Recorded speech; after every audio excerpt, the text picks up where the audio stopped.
Good morning, students. Today we are going to study about chapter number 2, poetry section.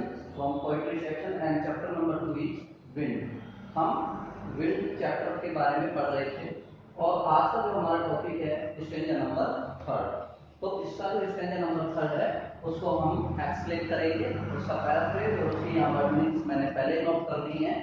तो जो हमारा stanza number 3 है वो कहाँ से शुरू होगा कि वांट टू, और अंतिम लाइन है उसकी फ्रेंड्स विद अस। ठीक है, एक बार मैं इसे स्टडी करते हैं, हम रीडिंग कर लेते हैं। He want to what you tell him, so come let's build strong homes, let us join the doors firmly, practice to firm the body, make the heart steadfast, do this and wind will be friends with us। तो हमारी जो अंतिम line है वो कहाँ पर खत्म होती है? Do this and wind will be friends with us। तो ये हमारी अंतिम लाइन यहाँ पर होती है। तो हमारा जो स्टैंजा नंबर 3 है उसकी वर्ड मीनिंग मैंने यहाँ पर नोट कर दी है। वर्ड मीनिंग को एक्सप्लेन कर देता हूँ। वांट, ये वांट क्या है? Short form of will not. याद रखिएगा, विल नॉट की शॉर्ट फॉर्म होती है वांट। उसके बाद में नेक्स्ट वर्ड मीनिंग है व्हाट। व्हाट अगर इंटरोगेटिव में अगर व्हाट आता है तो उसका मीन्स क्या? व्हाट्स का मीन्स होता है हिंदी में क्या, लेकिन एज ए रिलेटिव प्रोनाउन के रूप में अगर व्हाट्स का मीनिंग देखेंगे तो उसका मीनिंग निकलता है दैट, अर्थात जो। तो यहाँ पर व्हाट का मीनिंग क्या निकलेगा? जो, बिकॉज यहाँ पर व्हाट एक इंटरोगेटिव वर्ड नहीं है बल्कि ये एक रिलेटिव प्रोनाउन है। उसके बाद में आता है आपका जॉइंट। जॉइंट का मीन्स होता है fit together. Joint means fit together, अर्थात मिलाना या जोड़ना। नेक्स्ट वर्ड मीनिंग है फ्रिमली। फ्रिमली का मीन्स होता है टाइटली, अर्थात दृढ़ता पूर्वक। नेक्स्ट वर्ड मीनिंग है प्रैक्टिस। प्रैक्टिस का मीन्स होता है आफ्टर डूइंग एक्सरसाइज, अर्थात व्यायाम करके। उसके बाद में देखिए नेक्स्ट वर्ड मीनिंग इसी स्टेज से आती है टू फिर्म। टू फिर्म का मीन्स होता है टू मेक स्ट्रॉन्ग, अर्थात मजबूत बनाना। और लास्ट में आपकी वर्ड मीनिंग आती है स्टीडफास्ट। इसका मीन्स हिंदी में होता है मजबूत, अर्थात स्ट्रॉन्ग। वो लिखना भूल गया हूं, आप यहां लिख सकते हैं, इसका मीन्स स्ट्रॉन्ग। ठीक है, स्टीडफास्ट मीन्स स्ट्रॉन्ग यानी कि मजबूत। तो चलिए ये आप वर्ड मीनिंग नोट कर लेंगे। अब हम चलते हैं इसी पैराग्राफ के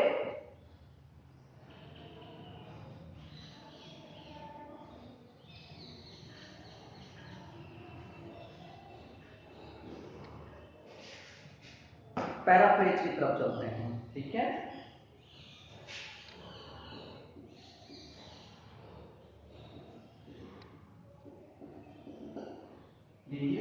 अब आते हैं हम पैराफ्रेज की तरफ।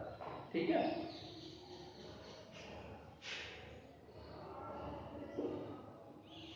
wind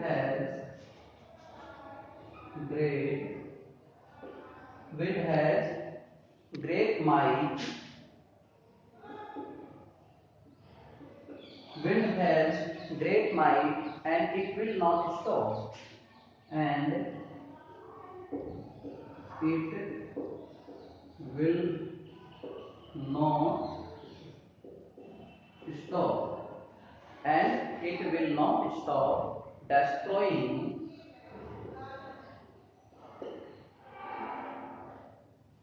destroying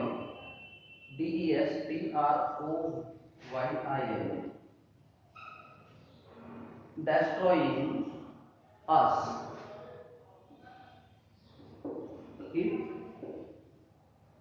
asked to do so, full stop। Therefore, in order to face it,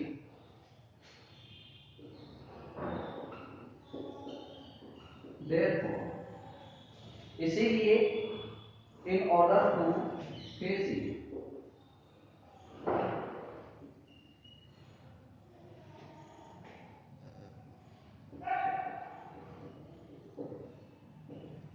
इसीलिए इसका सामना करने के लिए we have to build strong homes. We will have built strong houses. We will have to build strong houses. We have to shut our doors. We have to shut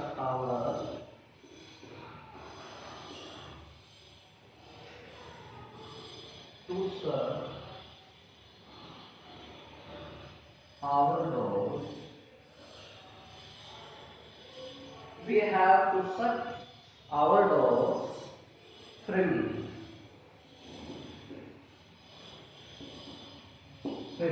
Full stop. We have to practice.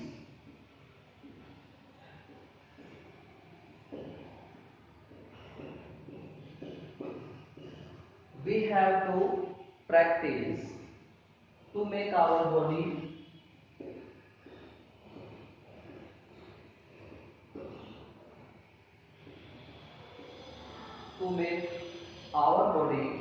firm. To make our body firm and the heart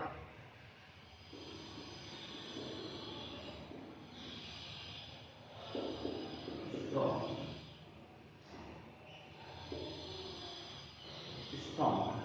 Then alone we shall be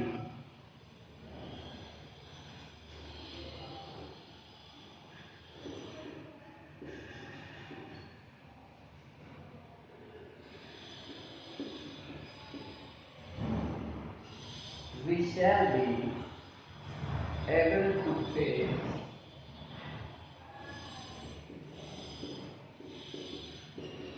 wind. Full stop.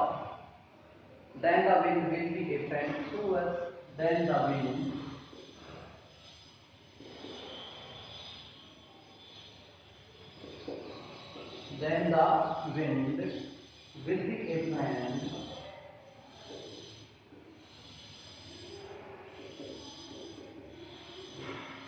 will be a fan to us.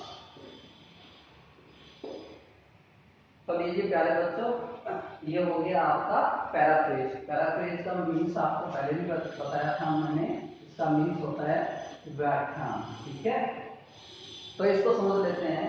कवि क्या कहता है, wind has great might. Might का means जानते हैं क्या होता है, मतलब शक्तिशाली। क्या होता है, शक्तिशाली। ठीक है, कवि कहता है कि विंड में, हवा में बहुत शक्ति होती है, हवा बहुत शक्तिशाली होती है। And it will not stop destroying us if asked to do सो।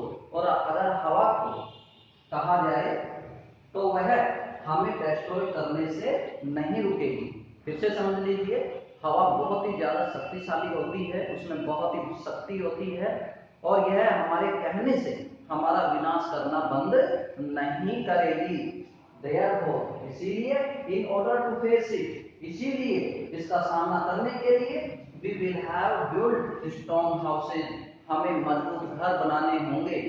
इसीलिए हमें इसका सामना करने के लिए मजबूत घर बनाने होंगे। We have to shut our doors firmly, हमें हमारे दरवाजों को मजबूती से, दृढ़ता पूर्वक बंद करना होगा।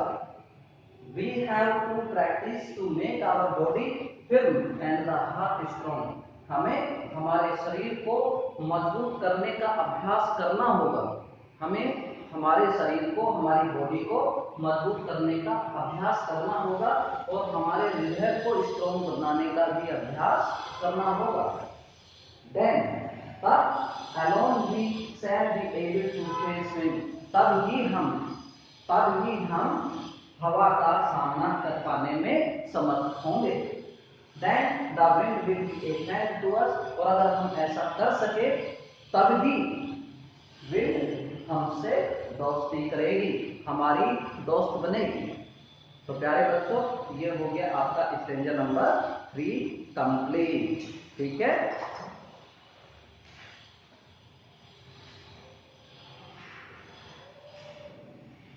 अब आते हैं हम स्टेंजा नंबर 4 की तरफ। देख लीजिएगा, ये आप लोग नोट कर लें यहाँ पे। ठीक है,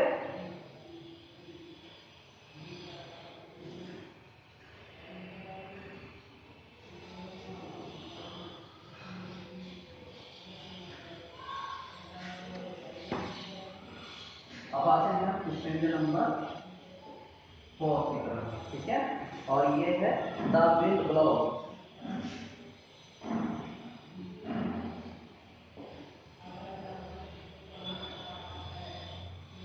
द विंड ब्लोज, और कहां तक करेंगे हम इससे, एवरी डे।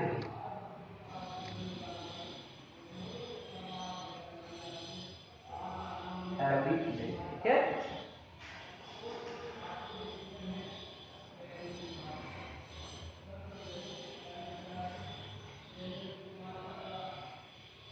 वर्ड मीनिंग कर लेते हैं।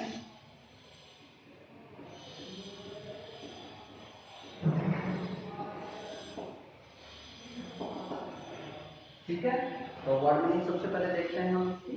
Blows out,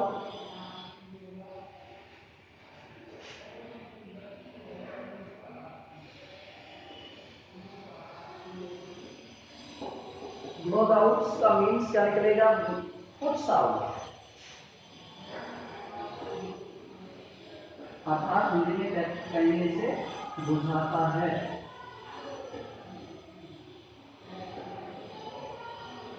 next word meaning देखते हैं, वी फायर।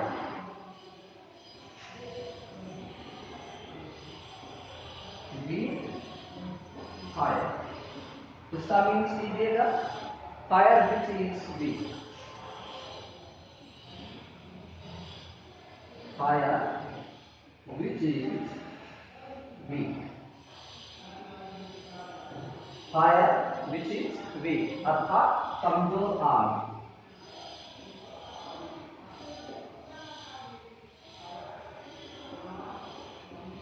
कमजोर आग। फिर नेक्स्ट देखते हैं, स्ट्रॉन्ग फायर्स।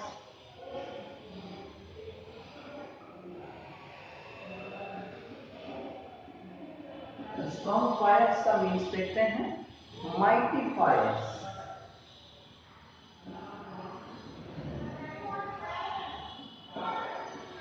माइटी फायर्स, इसको हिंदी में क्या कहेंगे, प्रचंड अग्नि। प्रचंड अग्नि, ठीक है, माइटी फायर्स। फिर है makes rock and flourish.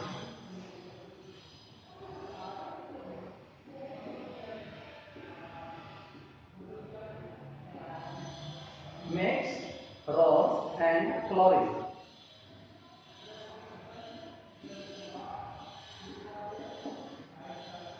makes rose and flourish, इसका मीन्स देखिए, makes the strong fire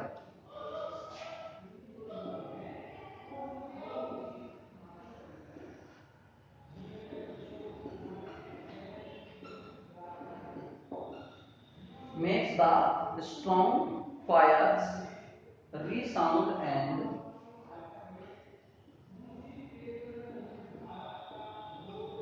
resound and thrive।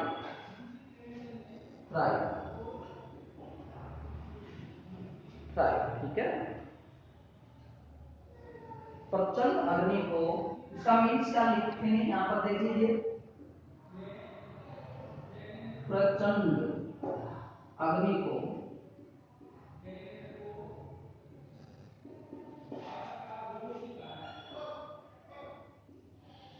और अधिक प्रचंड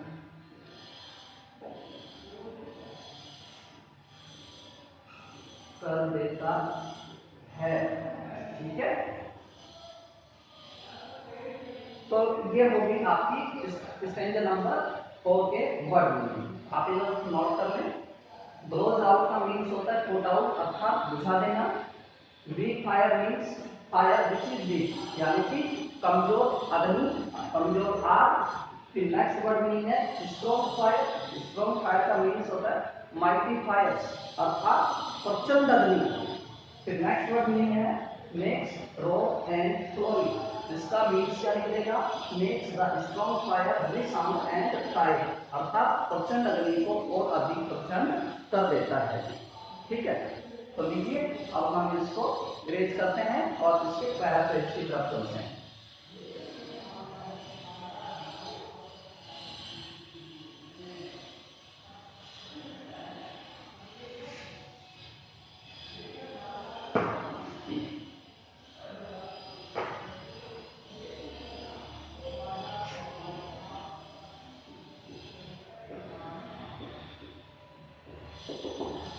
पैराफ्रेज की तरफ चलते हैं। बात कीजिए the poet says that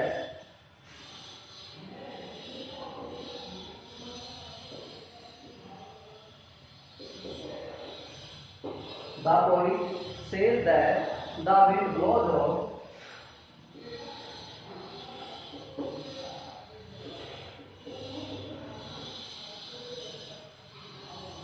the wind blows off the weak fires, the weak fires। देखिए कवि क्या कहता है? कवि ये कहता है कि हवा हवा कमजोर आग को बुझा देता है, वीक फायर को बुझा देता है, but it makes the strong fire burn. It makes the strong fire, but it makes the strong fire stronger।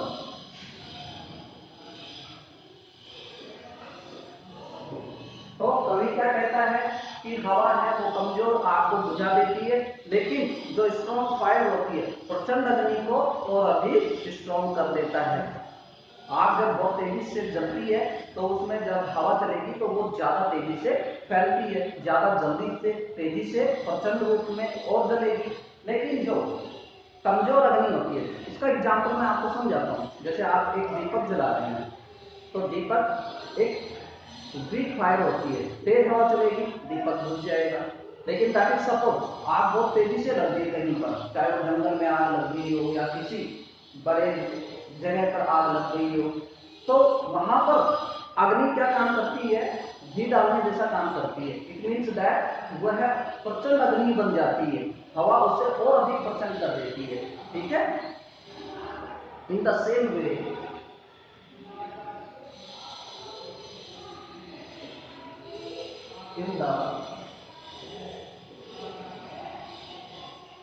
in the same way if we are strong,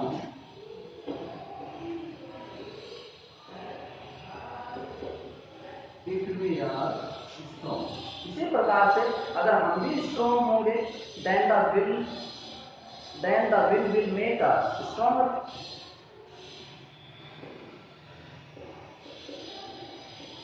the wind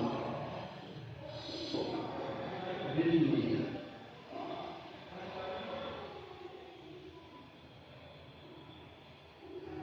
in the same way if we are strong then the wind make us stronger, make us stronger। तो कवि क्या कह रहा है? इसी प्रकार से अगर हम भी स्ट्रॉन्ग होंगे, हम भी मजबूत होंगे, ताकतवर होंगे, तो विंड भी हमें और अधिक स्ट्रॉन्गर बनाएगी, वह हमें भी और अधिक हमारी शक्ति में वृद्धि करेगी। It will be our friend, then it will be our friend, then it will be our friend. तब यह हमारी दोस्त होगी, जब यह हमारा भला करेगी। ठीक है, it's friendship will be good for us. It's friendship,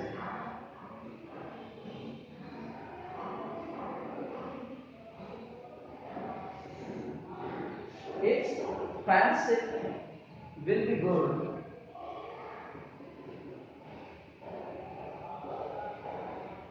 for us। तो ऐसी स्थिति में कवि कहता है कि इसके साथ में दोस्ती हमारे लिए अच्छी होगी। We should praise the wind every day. We should praise,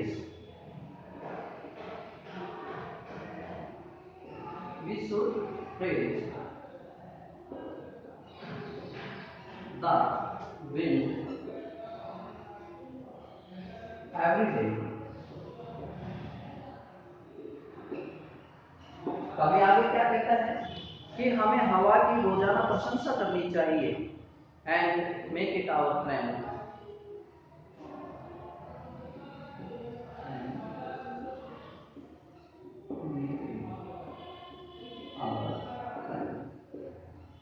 लीजिए, तो प्यारे बच्चों, ये हो गया आपका व्याख्यान। ठीक है, फिर से समझा देता हूँ। कवि ये कहता है कि विंड हवा है, वो कमजोर अग्नि को बुझा देता है, और लेकिन it makes the strong fire stronger. लेकिन प्रचंड अग्नि को यह और अधिक प्रचंड बना देती है। उसी प्रकार से, इन द सेम वे, तो उसी प्रकार से इफ वी आर स्ट्रॉन्ग, अगर हम भी मजबूत होंगे तो विंड हमारे साथ में दोस्ती करेगी। That it will be our friend, तब यह हवा, ये इट किसके लिए आया है? विंड के लिए आया है, तो वो विंड हमारी दोस्त होगी। Its friendship will be good for us, हवा के साथ में दोस्ती हमारे लिए लाभदायक होगी। We should praise the wind every day and make it our friend. हमें रोजाना इसकी प्रशंसा करते हैं या करनी चाहिए, जिससे ये हमारी मित्र बन जाए। तो प्यारे बच्चों, आपका चैप्टर नंबर 2 आज कंप्लीट हो गया है। ठीक है, आपको वर्ड मीनिंग करनी है और ये पैराफ्रेज नोट करना है। अब आपके कुछ क्वेश्चन आंसर्स हैं, वो मैं रीड कर लेता हूँ। पहला क्वेश्चन है, what are the things the wind does in the first stanza. देखिए, आपके फर्स्ट स्टैंजा में विंड के बारे में जिक्र था, तो वो कौन सी चीजें हैं जो विंड करती है फर्स्ट स्टैंजा में। ठीक है, तो इसका आंसर आएगा, the wind blows so strongly that it breaks the shutters of the windows. क्या आंसर आएगा कि विंड बहुत तेजी से चलती है और यह घर के जो विंडोज हैं, दहलीज हैं, उनको तोड़ देती हैं। It scatters the papers here and there, ये कागजों को यहाँ वहाँ पर बिखेर देती है। It throws down the books on the shelf, तेज हवा चलती है जिससे शेल्फ में रखी हुई, अलमारी में रखी हुई किताबें को ये नीचे फेंक देती है। It tears the pages of the books, किताब के पन्नों को ये फाड़ देती है। And it brings rain again, और जब हवा तेज चलती है तो वह बारिश को भी लेकर आती है। तो आपके फर्स्ट स्टैंजा में हवा क्या काम कर रही थी उसके बारे में आंसर है। ठीक है, फिर क्वेश्चन नंबर 2 है आपका, have you ever seen anybody winnow grain at home or in A paddy field. क्या आपने घर में या फिर अपने खेत में धान को विनो करते हुए देखा है, अर्थात हवा से छानना। What is the word in your language for winnowing? आपकी लोकल भाषा में या फिर आपकी भाषा में विनोइंग का क्या मतलब है वो बताइए। What do people use for winnowing? और लोग विनोइंग का किस प्रकार से यूज करते हैं। ठीक है, ये आप अपनी लैंग्वेज में इसके बारे में बताएंगे। तो इसका आंसर क्या होगा, in the village we have seen many people winnowing grain. देखिए, गाँव में हमने लोगों को अनाज को विनोइंग करते हुए देखा है। विनोइंग, ओसाना। विनोइंग का हिंदी में देखो मैं अर्थ बता देता हूँ, ओसाना, ओसाना। ठीक है, विनोइंग, WI, देखो स्पेलिंग देख लेते हैं इसकी एक बार, क्या लिखा हुआ है, WINNOWING। ठीक है, ये विनोइंग का मतलब होता है ओसाना, अर्थात हवा में किसी चीज को, जिसमें जैसे आपकी धान है, गेहूं है, आदि अनाज है, उनको पछाड़ना या ओसाना। हाँ, तो गांव में हमने बहुत सारे लोगों को अनाज को विनोइंग करते हुए देखा है। Separating the heavier grains from the lighter का at many places like home and paddy fields. और ये हमने पैडी फील्ड में और घर पर ऐसे करते हुए देखा है। वी कॉल इट ओसाना इन आवर लैंग्वेज। और हम हमारी लैंग्वेज में इसे क्या कहते हैं? विनोइंग को ओसाना कहते हैं। ठीक है। फिर नेक्स्ट क्वेश्चन है, व्हाट डज द पोएट से द विंड गॉड विनोज। भाई कवि, व्हाट डज द पोएट से, कवि क्या कहता है? The wind god winnows. ठीक है। The poet says the wind god winnows. Winnows यहाँ पर डेस्ट्रॉय के रूप में लिया गया है। Weak things like weak homes, old doors, rafters, wood, weak bodies, weak hearts and the lives of weak and old peoples। उसके बाद में आपका आता है question number 4, what should we do to make friends with the wind. भाई हवा से दोस्ती करने के लिए हमें क्या करना चाहिए? To make friends with the wind we should build strong homes. हमें मजबूत घर बनाने चाहिए। जॉइन द डोर्स फर्मली, हमें दरवाजों को मजबूती से बंद करना चाहिए। Make the body and heart strong, और इसके साथ में हमें हमारे शरीर को और हमारे हृदय को भी स्ट्रॉन्ग बनाना चाहिए। एंड डूइंग डेली एक्सरसाइज, हमें नियमित रूप से अभ्यास करना चाहिए। प्रैक्टिसिंग योगा, हमें योगा भी करना चाहिए। आपका आता है question number 5, what do the last 4 lines of the poem mean to you. What do the last 4 lines of the poem. इस चैप्टर की अंतिम जो 4 पंक्तियां हैं जो हमने इस स्टैंजा नंबर 4 में पढ़ा है, इसका मीन क्या है वो बताइए। Just as the wind blows out a lamp but it makes the strong fire even strong. ठीक, जिस तरीके से हवा एक लैंप को तो बुझा देती है, एक दीपक को, एक लैंप को तो बुझा देती है, लेकिन यह स्ट्रॉन्ग फायर को और अधिक स्ट्रॉन्ग कर देती है। इन द सेम वे, तो उसी प्रकार से it makes the stronger still, यह प्रचंड और अधिक प्रचंड भी बना सकती है। इफ वी आर वीक, अगर हम कमजोर होंगे, द स्ट्रॉन्ग विल डेस्ट्रॉय अस। अगर हम कमजोर होंगे तो हमारी जो स्ट्रॉन्ग विल है, हमारी मजबूत जो इच्छा शक्ति है, वो हमें डेस्ट्रॉय कर सकती है। फिर है आपका question number 6, how does the poet speak to the wind in anger और विद होमर। कवि विंड से किस प्रकार से बोलता है, किस प्रकार से बातें करता है, गुस्से में या फिर होमर, बड़े ही होमर तरीके से। You must also have seen और heard of the wind crumbling leaves. आपने हम ये देखा भी होगा या सुना भी होगा कि विंड क्रम्बलिंग लीव्स है। What is your response to this. तो आंसर क्या होगा इसका? When the wind blows fast like a storm, the poet speaks to the wind in anger। जब हवा तूफान की तरह चलती है, तूफान की तरह बहती है, तो कवि का कहने का मतलब है कि अगर हवा बहुत ही प्रचंड रूप से चल रही है ना, इसके साथ में तूफान आता है, तो इसका कहने का मतलब ये कवि कहना चाहता है कि हवा गुस्से में होती है। I have seen and heard the wind crumbling leaves in the form of storm। और हमने ये देखा भी है और सुना भी है कि हवा जब तेज चलती है, अर्थात जब तूफान के रूप में होती है, तो यह जीव जंतुओं को नष्ट कर देती है, यह उन्हें चकनाचूर कर देती है। I am also angry with the wind when it causes destruction। मैं भी बहुत गुस्सा होता हूँ जब हवा डिस्ट्रक्शन का कारण बनती है। तो प्यारे बच्चों, ये आपको टेक्स्ट बुक्स के 6 क्वेश्चंस करने हैं, और आपको साथ में जो ये 2 बताए गए हैं आपके स्टैंजा नंबर 3 को, ये भी नोट करना है। ओके, आज के लिए इतना ही करेंगे हम। नेक्स्ट डे फिर हम चैप्टर नंबर 3 पढ़ेंगे। ठीक है, तब तक के लिए आप लोग ये काम करें। धन्यवाद, थैंक यू, गुड बाय।